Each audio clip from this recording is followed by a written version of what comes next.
All right, here we go. President Biden delivering his third State of the Union address last night. Could be his last. Yeah, he spent a lot of time attacking his, quote, predecessor without saying former President Donald Trump's name. And Biden finally mentioned murdered Georgia nursing student Laken Riley's name. Yeah, he called her Lincoln. We have team coverage. Griff Jenkins is live in Eagle Pass, Texas, as migrants pour into Eagle Pass. But we begin with Lucas Thomason at the White House. Is the president getting some applause inside of the White House, Lucas? He sure is, Lawrence. The speech started late, though. It lasted 67 minutes long. And as you mentioned, Ainsley, Georgia Congresswoman Marjorie Taylor Greene demanding the president say the name of that young woman, Laken Riley, who was brutally murdered by an illegal immigrant in her home state. It's not about him. It's not about me. I'd be a winner. Not really.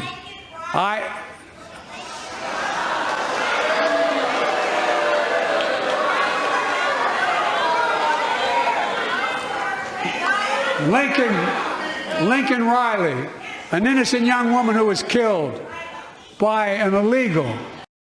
Now, Biden might have been looking ahead to the NFL draft. USC football coach Lincoln Riley's prize quarterback Caleb Williams, who's from D.C. and played at Gonzaga High School down the street from our D.C. bureau, but I digress, is expected to go in the first round, number one, actually, overall. There were other interruptions as well. The father of a U.S. Marine killed at the Abbey Gate during the hasty withdrawal from Afghanistan yelled out the following during Biden's speech. Murder rate went up 30%. The biggest increase in history. Biden also called out the Supreme Court. Look, it's a decision to overturn Roe v. Wade. The Supreme Court majority wrote the following, and with all due respect, justices, women are not without electoral power. Electoral or political power. President Biden referred to Donald Trump 13 times without actually saying his name, guys. Yeah, it felt very political, Lucas. Thanks so much. I mean, for the most part, I actually thought, if I close my eyes and say, where's his speech? I thought it was in the floor of the DNC, the Democratic National Convention, and it would have been fine. He had to come out and he had to show he had energy. He had to not have any major gaffes, and that is true. He delivered the speech. He had confidence. He was late because of protesters, evidently. Yeah. Let me ask something. Why are protesters allowed to block the path of the President of the United States en route to the Capitol? Why is there should be zero tolerance on that? You can block my path to Fox, okay? But not the President to the Capitol. That is unbelievable. But what we saw last night, I think, was a guy that says, don't try to replace me. I could do the job. Now they have no thing to go on. This is going to be the matchup. Number two, Donald Trump is in his head. He knew Donald Trump would be live truth socialing, whatever it's called, truthing. And he also knew that that's who he's going to be going against. So he linked January 6th at home, and he linked Russia as the enemy, like FDR had. Enemy at home and an enemy abroad. That's kind of a scary analogy to give to your teleprompter operator. So a couple things. Love or hate Marjorie Taylor Greene. He was not going to mention Laken's name without her giving him the pen as he walked the line and interrupting in the middle of the speech.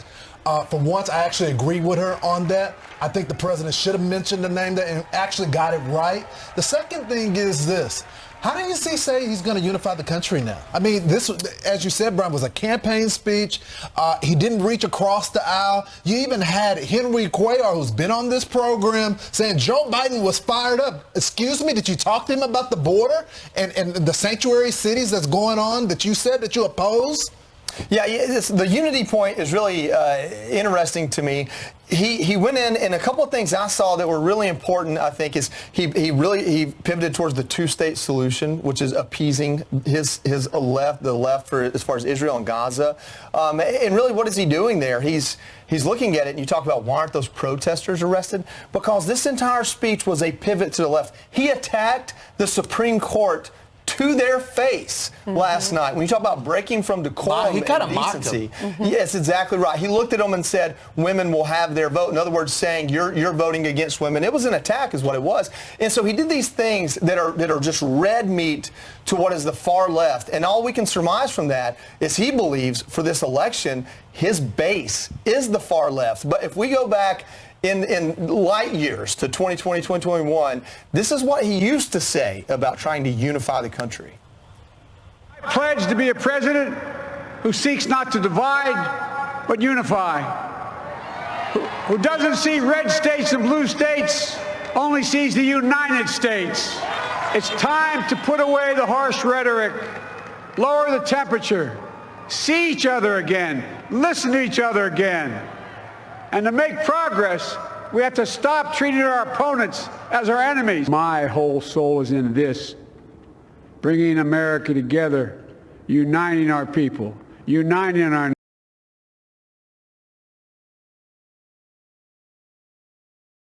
nation. My predecessor, a former Republican president, tells Putin, quote, do whatever the hell you want. Many of you in this chamber and my predecessor are promising to pass a national ban on reproductive freedom. A president, my predecessor, failed the most basic presidential duty. My Republican friends owe it to the American people, get this bill done. My predecessor, but unlike my predecessor,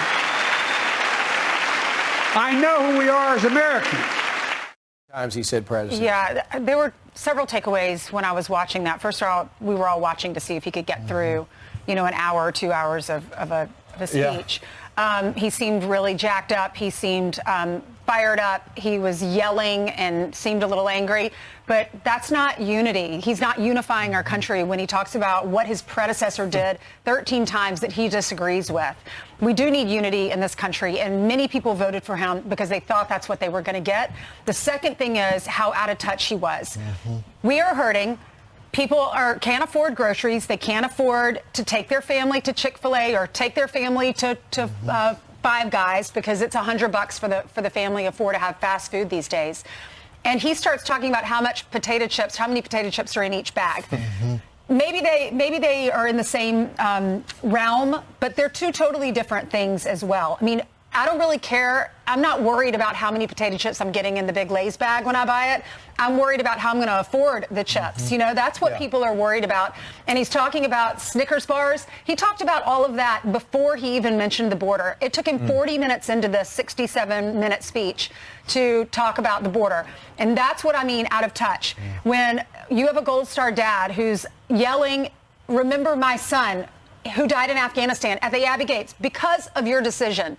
And they arrest that dad. Yeah. They take him out and they arrest him. His son served our country and died for our country.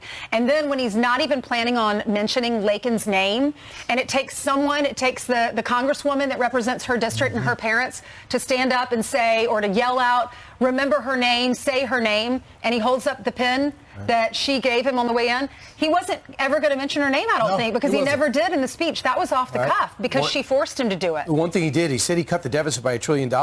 Everyone keeps telling him, you didn't cut the deficit by $1 trillion. Moody says you've added to the deficit. The money that came off the books was the expiring money from COVID as COVID faded out. Stop saying it. You're a spendaholic. You spend more than anybody else. The rescue plan that we didn't need, the Inflation Reduction Act, which you say was not going to reduce inflation, the infrastructure deal, that's a ton. I mean, he talked about paying your taxes. He talked about guns. And he talked about divesting from China. Has he talked to his son? No. Because his son's got a gun problem. His son's got a China problem. $5 million. We don't know where that is in a diamond ring. He said he got rid of. And he's got a little bit of an interest. He's got a few issues coming our way. Katie Britt gave the retort. Here's a little bit of what she said about unifying the country. He didn't talk about things that real Americans wanted to hear, that hardworking people wanted answers to, things that we talk about around this kitchen table every single day. He failed to mention or failed to give the time they deserved. I thought the anger and bitterness, what seemed to be some type of rage, was unbecoming of the President of the United States. And unfortunately, he used none of his time to bring America together and tell us how we could move forward. Instead, he used divisive language and tried to put every party firmly in their corner. Last thing I'll say about this is it's clear that Biden did what he needed to do last night to unify his party. They were all singing his praises last night. You got the pundits on television that are now rallying behind Biden. The Republicans better get it together. Better figure out what they believe. They got a nominee now. They need to be in lockstep because the Democrats are going to be in lockstep. I saw James Langford, who is still pushing this bill ahead. Your party is rejected. A lot of the American people have rejected. Marco Rubio tried to do this years ago with amnesty and bring people together, but he realized that the people within his party, his base, did not like it. So you got to let it go and figure out what you're going to do to move the country and your party forward. It can't be siding with Democrats and nodding as the president is giving this speech bashing Republicans. Yeah.